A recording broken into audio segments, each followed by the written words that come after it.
Yo, what's going on, guys? So today's video is going to be a little different. I kind of wanted to talk about movement on console, or movement for controller players specifically. I know a lot of people have been asking me to do more videos like this, more tutorial and how-to videos, and I'm definitely getting out to doing a lot more of those. Definitely going to be a bunch of them coming out this week, but mainly this video is going to be focused on movement, or an advanced movement guide. It's going to be me going over an advanced movement guide for controller players or console players specifically. Console and PC are two completely different platforms considering the capabilities of controller versus mouse and keyboard. Controller movement is very limited compared to mouse and keyboard. A lot of people still don't know how to utilize the full potential of controller movement, and that's basically what I'm going to be going through today. A lot of people think you have to have a scope controller or a special type controller to utilize or reach that full potential of movement, but you don't. I don't use a scope controller. I use a regular DualShock controller, but it's really just a matter of button and binds. But basically what I'm going to do is show you all the movements, tell you how to improve, and go through all the more advanced mechanics. Wall jumping is probably one of the more commonly used mechanics, or really the most used mechanic on overall on Apex, and everybody really uses them. Almost everybody. If you don't know how to do them, all you got to do is slide jump towards a wall and press X or whatever your jump button is. It's very simple. Almost everybody uses them, but not everybody knows how to go fully in depth into the mechanic. Wall jumping off of smaller structures or thinner structures is probably one of the more frustrating things, because it immediately throws you into a climbing animation the moment you hit the wall. And it's really annoying when you try to utilize it in the middle of a fight and you end up getting stuck on top of that structure. It really just deletes all of your momentum that you have from sprinting, and it can end up making you choke a 20 bone. There's an easy fix to this. All you have to do is, before you hit that wall, like before you touch the actual wall, you have to already motion your analog stick, your left analog stick, into the direction that you want to go opposite of the wall, and press X off the wall the moment you hit it. So you have to move your left analog stick away from the object that you want to jump off of before you touch it. And sometimes you'll mess up a lot. You can kind of see how I'm doing it right here. I'm already moving. You can already see me in motion before I even touch the wall. You see I didn't move in motion right there. I end up not bouncing off right there. I just got stuck. This is definitely one of the more easier mechanics I'm going to show you throughout this video. With practice, you'll be able to easily master this. It does take a while. Maybe for some people it may not, but it definitely is one of the more easier ones throughout this video, and you'll definitely be able to master wall jumping. Slide spamming is probably one of the more looked over mechanics. You're definitely not going to see most people use this because they don't know how to really utilize it in the middle of their gunfights. Slide spamming I actually do the most out of any of the other mechanics. This is probably one of my favorites, but also one of the most frustrating because it does put a whole bunch of stress on my fingers. To slide spam, all you have to do is pretty much just crouch spam in the middle of a sprint and just keep on pressing it. And the best thing about this is that it doesn't really lose much momentum. The main times you'll actually probably need to use this is when you're crossing like an open field, or you're trying to get away from a squad and you don't have a movement legend. You're using a legend like Watson or Crypto, and you have to really get out of there really quickly, or try to avoid as many bullets as you can and get to that location without losing much of your momentum. Your character's hitbox is actually lowest to the ground right here in this third slide right here, which is a huge advantage of slide spamming. To repeat this animation, you have to have your crouch button on toggle, but hold is a good option too because it's faster, it's easier, but it doesn't give you that same animation that you want with toggle. And having it on hold can probably prevent you from doing slide jumps, which is very crucial to movement. And by the way, I know a lot of people panic spam in gunfights, and crouching faster isn't going to allow you to dodge more bullets. It's actually just canceling out that first animation of that crouch and putting in that second one, which is not getting you anywhere. If you crouch slower actually, or at like not too slow but at a decent pace, you're going to actually be able to dodge those bullets because you're going through that full animation that you need to go through. And this is why I prefer toggle instead of hold.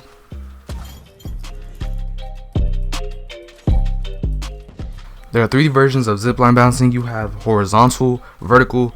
I don't really have a name for the third one. I guess you could say diagonal. Zipline bouncing is definitely one of the more harder mechanics to utilize, just because you have to have like fast fingers to do this. It's definitely one of the harder ones for me to do, just because it took me a long time. When I first figured this out, it did take me a long time to actually practice this and actually get this down, you know. But horizontal zipline bouncing you're probably not going to use as much because there aren't that many horizontal ziplines on Olympus or on World's Edge. In order to zipline bounce, you have to click whatever button you use to interact with the zipline, which in my case is the L2 button. I believe many of y'all's is the square button. But to actually zipline bounce, you have to double click X or whatever jump button you use. Double click X before your character actually touches the zipline. Just to break it down a little bit better, because this is where a lot of people get confused. You're still going to press your interact button or to grab onto the zipline first. You're still going to press that first, but then before your character actually touches the zipline, you have to press the X button or your jump button twice. So basically you kind of have to press your interact button and that first X button simultaneously, and then press that second X button. But don't worry if you don't get it the first time. It does take a lot of practice. Like I said, it did take me a little while to actually figure this out, and it's honestly hard for me to even explain how to do it. But this is why this is one of the more advanced mechanics throughout this video.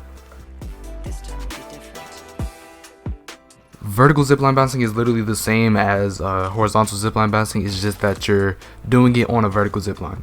To vertical zipline bounce is literally the same way as I explained it for the horizontal zipline bounce. It's the same exact buttons. You just interact with the zipline, and before your character animates onto grabbing the zipline, you have to double click X like really fast. You kind of have to be like quicker than the animation. Like you have to click it before your animation changes. Vertical zipline bouncing is probably the only zipline bounce you're going to be using in the actual game, because there are a lot more vertical ziplines in on the maps such as World's Edge, and I think there's a whole bunch of them on Olympus. There's not as many horizontal ziplines on the maps unless you're using like Pathfinder and you throw his ult, but there's not as many of those ziplines. Vertical zipline bounce is probably the bounce you need to focus on the most, but if it's easier to practice, or if you're trying to learn this, you might want to start off with the horizontal zipline jumps, and then once you go off from there, once you master the horizontal ziplines, you might want to go ahead and just like ease on over to the vertical zipline jumps.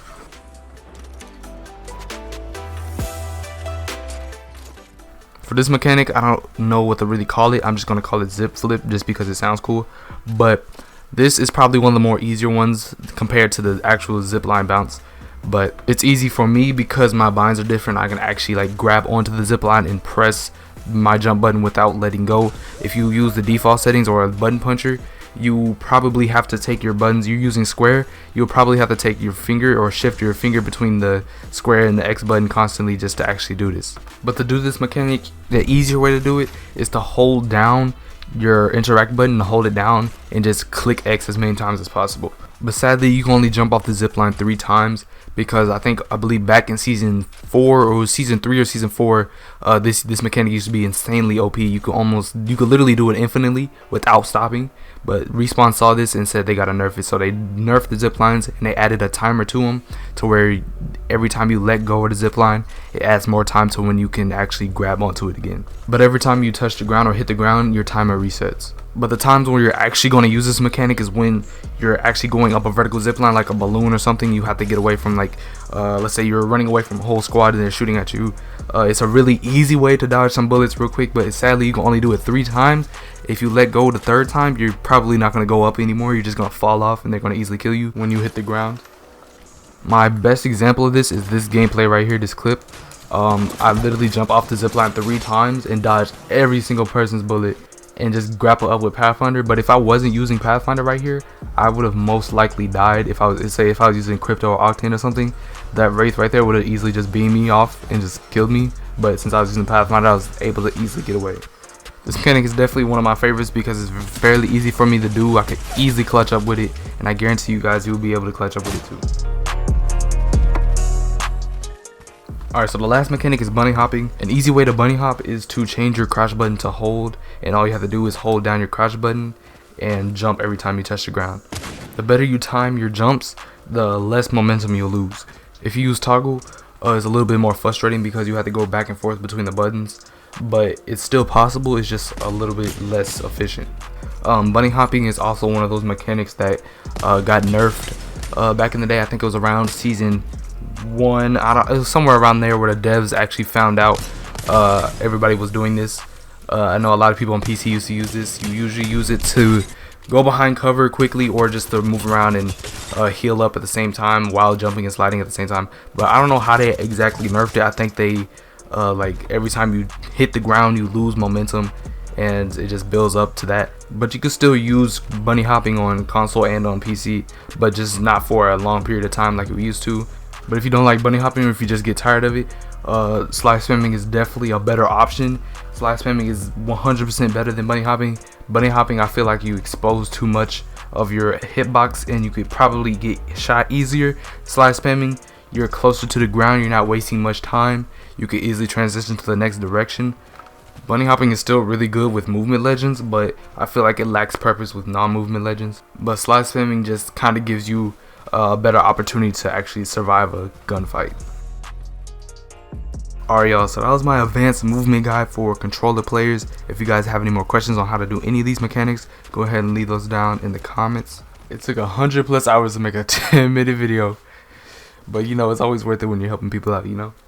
Anyways, I do have a lot more of these types of videos coming out soon, more tutorial and how-to videos, so you definitely want to stick around for them. But for now, I'm probably just going to take a break from Apex and focus on other things. So yeah, see you guys in the next video. Peace out.